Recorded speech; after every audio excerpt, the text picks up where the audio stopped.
Olá pessoal, tudo bem? Bem-vindos a mais uma aula do Estudinfo.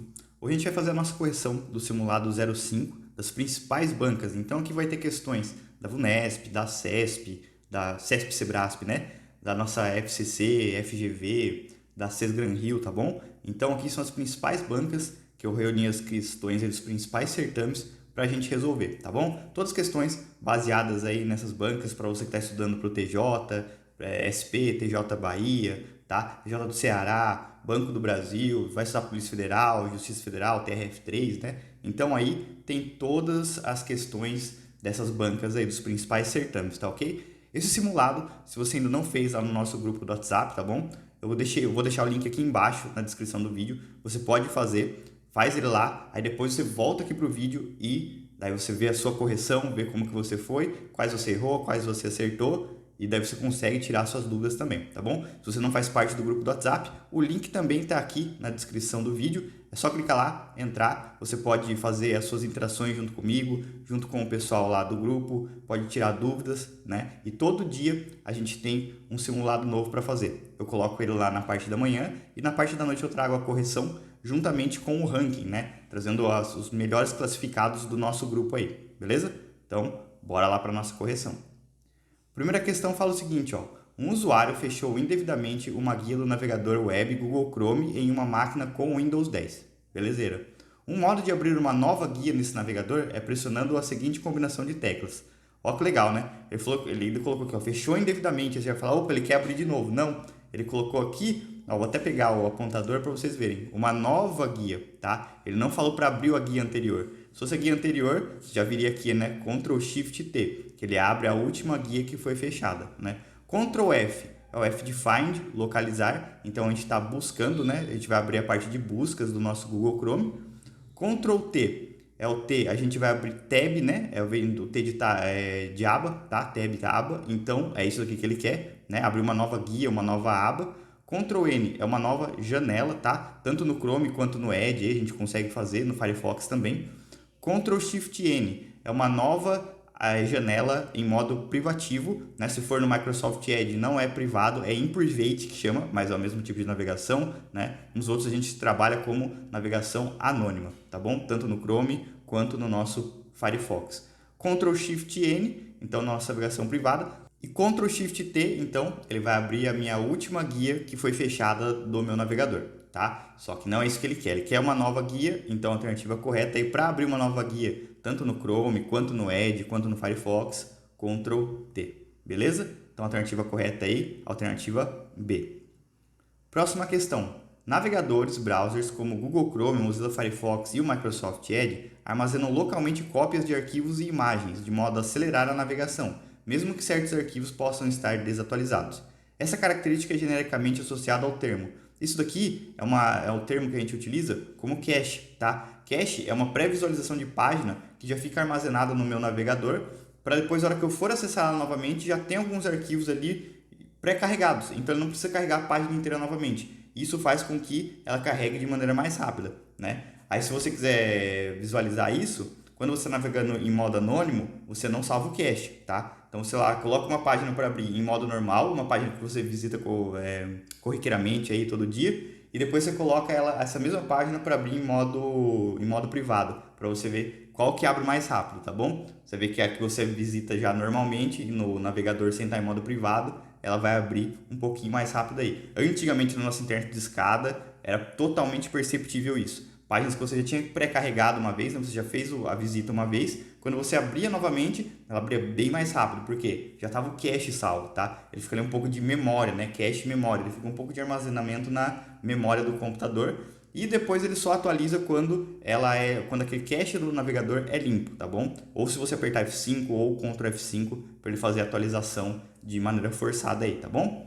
Cookies eu já expliquei para vocês em outras questões aí. São pequenos arquivos que ficam no meu computador que armazenam tudo que eu faço dentro daquele site, né? Cookie vem de biscoito. Biscoito daí a gente associa com o biscoito da sorte chinês, que tem aquele papelzinho dentro dele quando a gente quebra. Então, o cookie, ele é um arquivo de texto que tem o quê? Um monte de texto lá dentro. Arquivo de texto, lógico, vai ter texto, né, professor? Tem um monte de texto lá dentro dele que faz o quê? Aqueles textos identificam tudo que eu fiz dentro do site, quanto tempo que eu demorei naquele site, né, visitando, quais guias que eu abri dentro daquele site, quais páginas eu visitei, se eu fiz download ou não, se eu fiz login ou não, tá? E toda vez que você visita novamente, esse cookie ele vai aumentando aquele texto, você vai colocando mais informações, tá bom? C, favoritos não é nenhum tipo de arquivo, tá? Que ele coloca aqui um arquivo que coloca cópia de imagem, não sei o que, não, tá? Favorito é a marcação que a gente faz com sites que a gente quer deixar como favoritos, que a gente visita, que a gente quer visitar ele outras vezes, né? Então, vou deixar aqui que eu sempre visito, para não ficar digitando, coloco ele nos meus favoritos.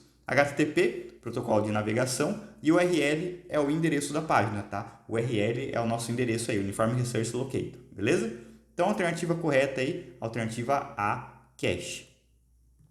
Próxima questão, ó. Maria desafiou João a fazer uma busca no Google que resultasse em nenhum documento correspondente.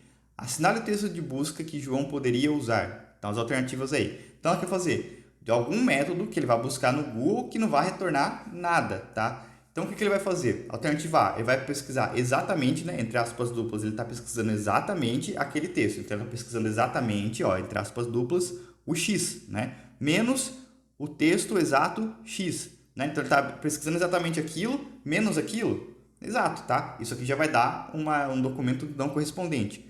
Menos o asterisco ele é o coringa, lembra? Ele vai pesquisar todos os arquivos referente a algum outro texto. Só que se ele estiver sozinho, ele não funciona, tá? Ele vai dar como um operador lógico, um operador matemático, tá? Ele vai, como se fosse uma multiplicação, tá bom? Então, não funciona.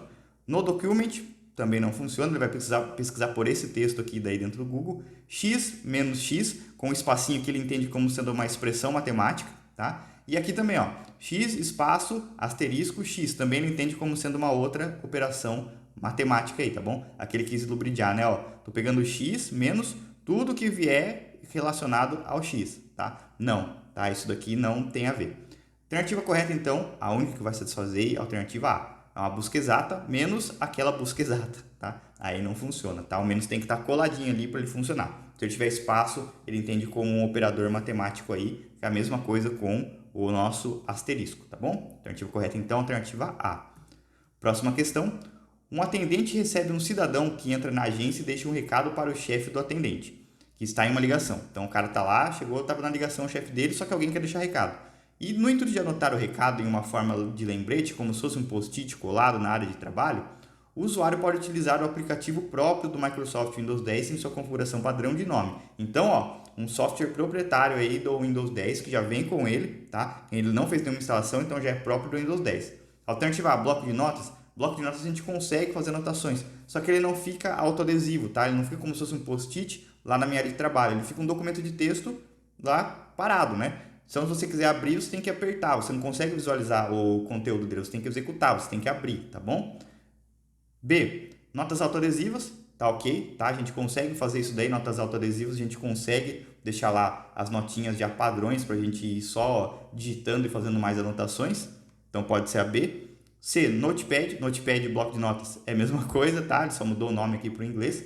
Paint é o nosso editor de imagens aí do Windows, tá bom? Então ele não faz nada além de editar a imagem. A gente, para colocar texto lá também é um pouquinho chato, então não seria a alternativa correta aí. E o Word 2016 também não é forma de post-it. Além dele não é proprietário ele não é próprio do Windows 10, ele não é proprietário dele, não vem junto com o Windows 10, não é um software padrão do Windows 10, tá? O Word a gente tem que comprar, fazer assinatura à parte lá com a Microsoft e fazer a instalação no meu computador, tá? 2016 é instalado, 365 a gente também tem ele instalado, só que daí muda, né? O Word 2016 é por método de licença e o 365 é por método de assinatura. A gente faz a assinatura lá dele, fica por um ano, um mês com ele lá e vai renovando sempre tendo as funcionalidades mais atualizadas dos nossos programas, tá bom? Então a alternativa correta é a alternativa B, notas autoadesivas. Próxima questão. Com relação ao sistema operacional Windows 10, o explorador de arquivos pode ser acionado de diversas formas. Analise as afirmativas a seguir. Primeiro, selecionar o ícone. Esse ícone aqui é o ícone do Windows Explorer, tá? Na barra de tarefas. Beleza, ele vai abrir aqui. Então, já vou colocar para mim que ele tá ok, tá? Esse aqui, beleza. 2. Digitar WinExplore na barra de pesquisa, da pesquisa da barra de tarefas. Então, lá na minha barra de tarefas, no meu menu iniciar, na parte de pesquisas do Windows 10, eu vou digitar o texto WinExplore. Como não existe esse nome aqui, ele vai pesquisar na internet por WinExplore, tá bom? Ele não vai abrir o Windows Explorer. Se eu digitasse o Windows espacinho Explorer, aí sim ele poderia abrir para mim o Windows Explorer. 3, né? Pressionar a tecla do logotipo Windows mais E no teclado. Beleza, ó, Windows, tecla Windows mais E. E de Explorer, né? Windows mais o Explorer. Fechou, tá? Esse é um atalho aí. Se você não sabe as teclas de atalho do Windows, tem uma aulinha aqui no canal somente com as principais teclas do Windows. E eu falo desse Windows E aqui nela, tá bom? Dá uma olhadinha lá que você consegue saber todas as teclas principais, as que mais são cobradas em concursos. Então tá correto que se afirma somente em 1 e 3. Alternativa correta, alternativa D.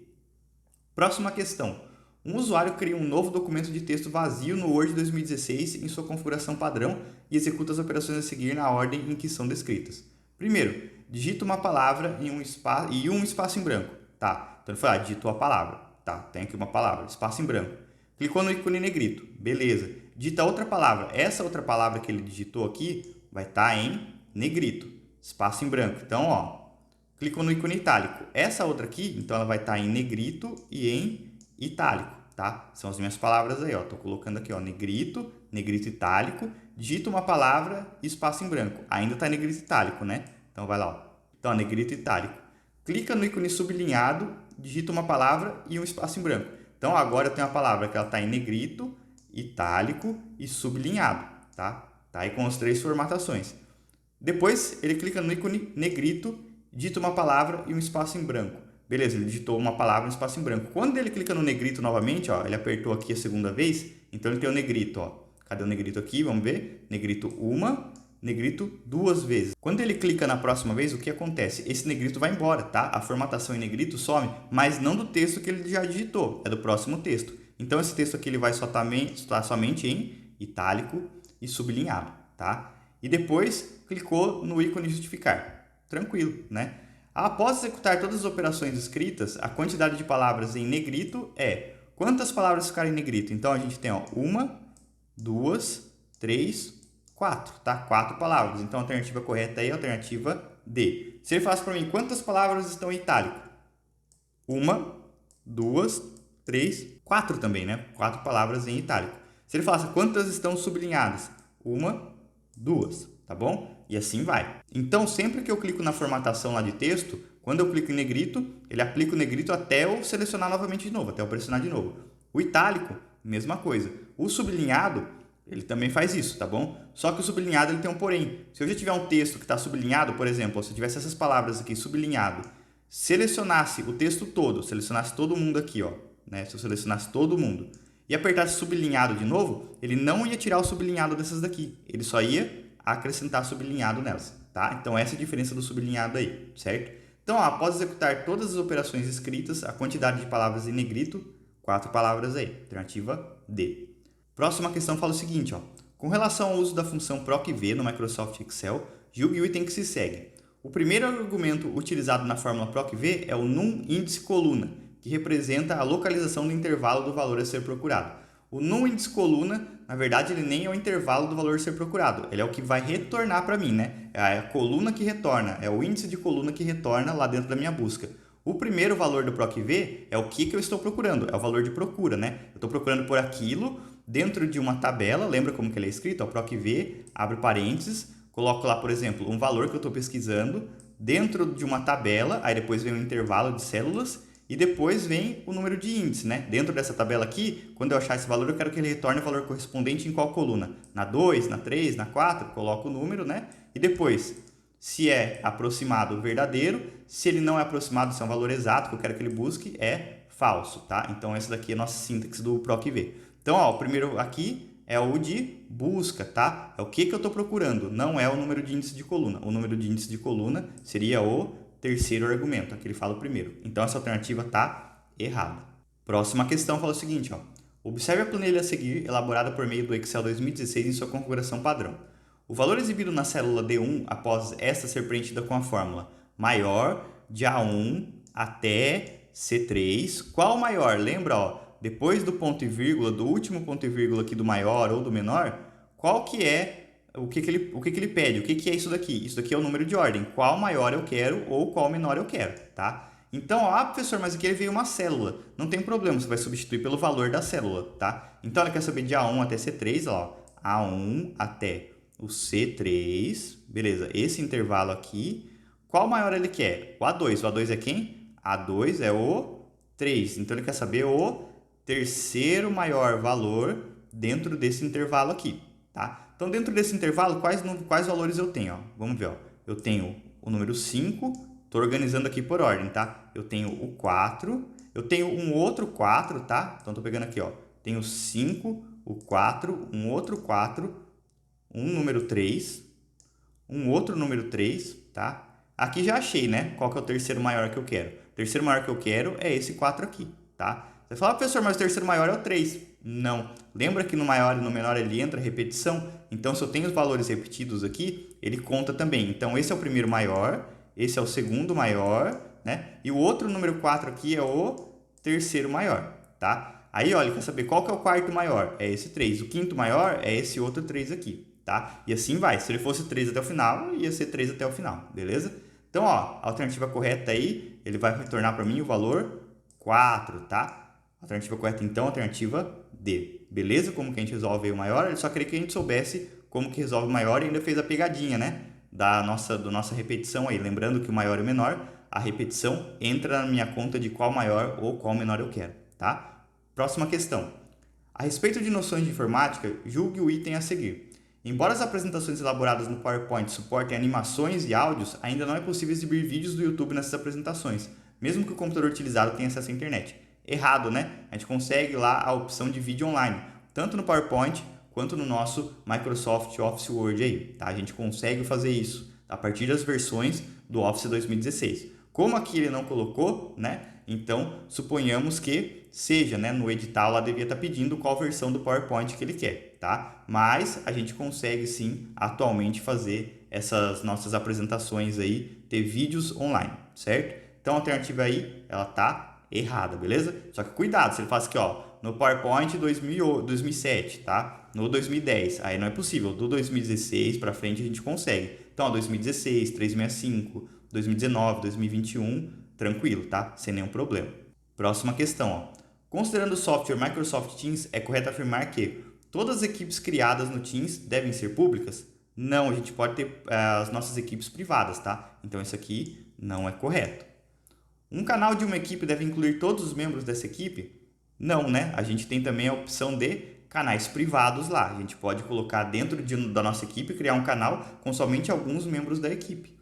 Cada usuário de Teams não pode pertencer a mais de uma equipe? Falso também, né? Às vezes eu estou lá dentro de uma instituição, eu faço tanto parte da gerência, e daí eu tenho que fazer a minha parte das minhas subgerências, né? Ou sou lá diretor, tenho que saber de todas as equipes aí, tá bom? Então a gente pode pertencer a mais de uma equipe, né? Não é que não pode, a gente pode sim.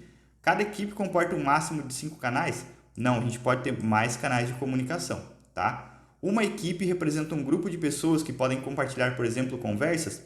Fechou, tá? Equipe aí dentro do Teams, a gente consegue compartilhar conversas, a gente pode compartilhar chamadas de vídeo, né? A gente pode compartilhar documentos. Então, ele faz basicamente tudo que a gente consegue fazer num Hangouts aí do Google, né? No Google Meet aí. A gente consegue compartilhar conversas sem nenhum problema, tá? Como ele é um software colaborativo, é justamente para que as nossas trocas de mensagens sejam mais facilitadas, né? Então, conversa, tranquilo, a gente consegue fazer. Alternativa correta, então, alternativa E. Então essas foram as questões, tá, do nosso simulado 005. Espero que vocês tenham acertado boa parte delas aí. Se não acertou, vê onde que errou, dá uma estudadinha a mais. Veja no nosso canal aí, tem bastante vídeo que a gente já falou sobre as nossas questões, tá? Basicamente tem tudo que está aqui nesse simulado. Tem no nosso canal do YouTube também, tem as aulas completas, tem questões já resolvidas que são muito parecidas, tá bom? Se você não faz parte do nosso grupo do WhatsApp, a descrição está aqui embaixo no vídeo, né? Para você conseguir participar do nosso ranking, para você conseguir participar da nossa interação lá e também ter mais questões que eu coloco lá durante o dia, tá bom?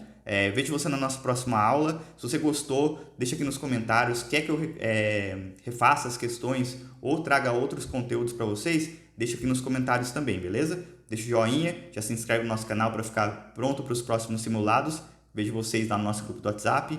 Bons estudos e bora gabaritar a informática!